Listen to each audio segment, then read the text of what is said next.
Hi there, Chris from TotallyEV, and here I'm doing a dedicated audio review of the Volvo EX30. If you want a detailed review of the vehicle itself, make sure you check it up on your pop banner or by following the links down the description below. Now to kick things off, we have to talk about its audio configuration. And as standard in the core trim, you have got 4 speakers and a subwoofer. To be more specific, you've got the 4 drivers that are found within the soundbar, which is found within the dashboard, and a subwoofer that is located in the boot. This has a total power output of 100 watts. If, however, you go for the Plus or the Ultra trims, which is on review, you'll find a 9-speaker Harman Kardon configuration that outputs 1040 watts. Now, to be more specific, within the dashboard, you have got a 170mm ESC woofer, that's external coupled speaker, that has a frequency range from 50 to 150 Hz. Then within the front soundbar unit, you have also got a 80mm mid-tweeter that's found at the center, and then a singular 100mm mid-range that is found on each side. Then you've also got the 19mm soft dome tweeters that are found just by the A-pillars. Now at the back, you have got 2 125mm full range speakers, which are found within each of the doors. And then you've also got a singular 200mm ECS subwoofer that has a frequency range from 20 up to 60 Hz. So yes, indeed, the vast majority of audio drivers are found within the main soundbar unit, and you've got no audio drivers that are found within the front doors. Now I'll be touching upon why this is actually quite important further down in this video. Now for you to tinker around with the audio drivers, you want to navigate on the 12.3-inch portrait display. And here, the sound focus, I've left it at all, while the quantum logic surround I've actually fully disabled, and I'll be touching upon why further down in this video. As for the equalizer, this is of course very subjective, but I took 3 notches off 60 Hz, added 1 to 200 Hz, took 1 off 500 Hz, added 2 to 1.5 kHz, left 4 kHz untouched, and added 1 notch to 12 kHz. Of course, this is all very much dependent on your own hearing profile and your music taste.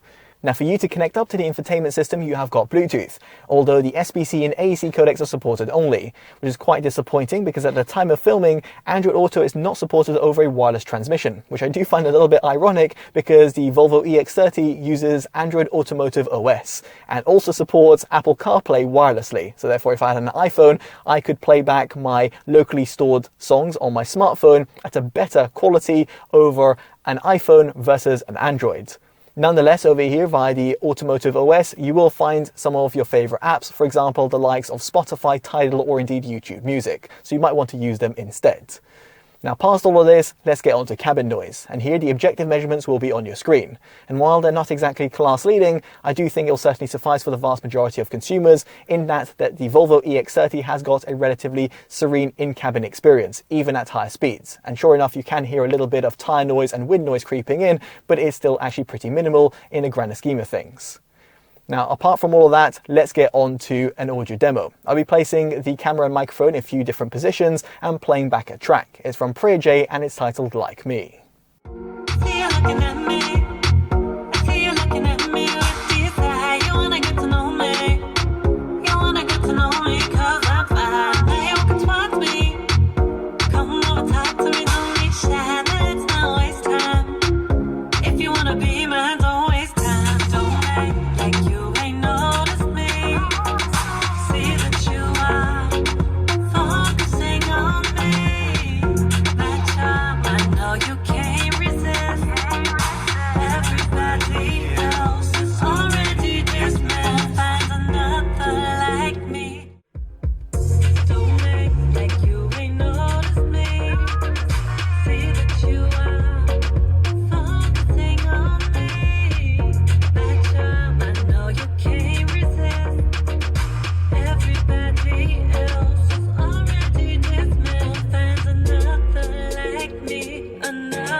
Now, I appreciate an audio demo over YouTube is not quite ideal, but I thought to provide it as it gives you a little bit of a taster as to what to expect.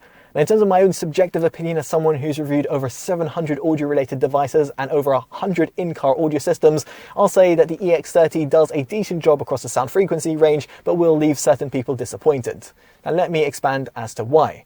Now, first off, in terms of the overall sub-bass tones, they're certainly there. Both in the entry level or indeed the upgraded trims, you'll find a subwoofer in the boot, and therefore it means you get that low-end rumble and extension.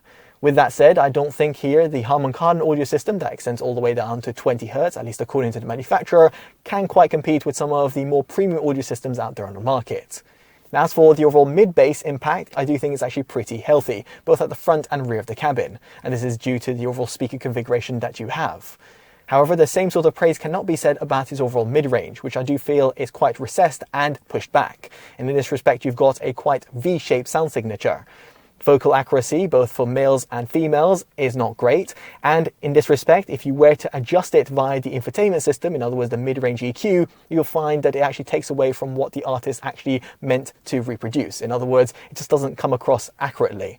Therefore, you just have to accept that you've got that sort of pushed back mid-range, and it's quite disheartening, specifically if you're looking at the upgraded Harman Kardon configuration and comparing it with some of its key competitors. Now, as for the high-end extension, at the front of the cabin, it does a decent job, thanks to the dedicated tweeters that are found within this sort of soundbar unit. However, at the rear, it does feel a little bit lackluster. Now, this actually perfectly brings me on to its Soundstage reproduction, which I do think is one of its key weaknesses.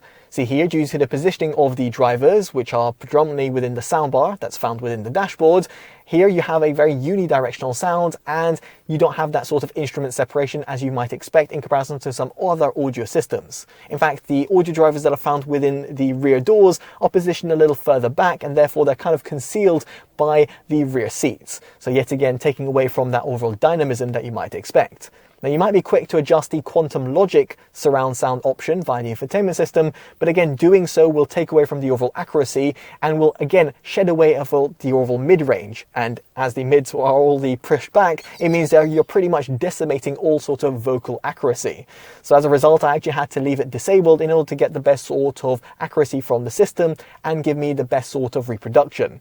Now, what I'm trying to say over here is that the soundbar system might sound good in principle, but unfortunately over here when it comes to in practice, it can't compete with audio systems that have audio drivers that are positioned around the cabin, including the front doors, rear doors, or for example, the rear parcel shelf. And as a result over here, I was expecting a lot more from Harman Kardon and also Volvo. Nonetheless, the upgraded audio system does a decent job and therefore will be a worthwhile upgrade over the core system, which only has 5 speakers in total, and as a result the Harman Kardon audio system gets our Audio Approved award. Do of course consider that there's some other audio systems out there on the market that you might want to look at, and some of which we've reviewed will be down in the description below. Now, we'd be curious to know what you make of the audio system that's comprised within the Volvo EX30, be it the stock or the upgraded Harman Kardon configuration, down in the comment section below. If you have enjoyed this detailed independent review, definitely do consider dropping a like, subscribing and hitting that bell notification, all of which would be greatly appreciated. As such, I've been Chris from TotallyEV, and I'll hopefully see you in the next one. Take care of yourselves, and goodbye.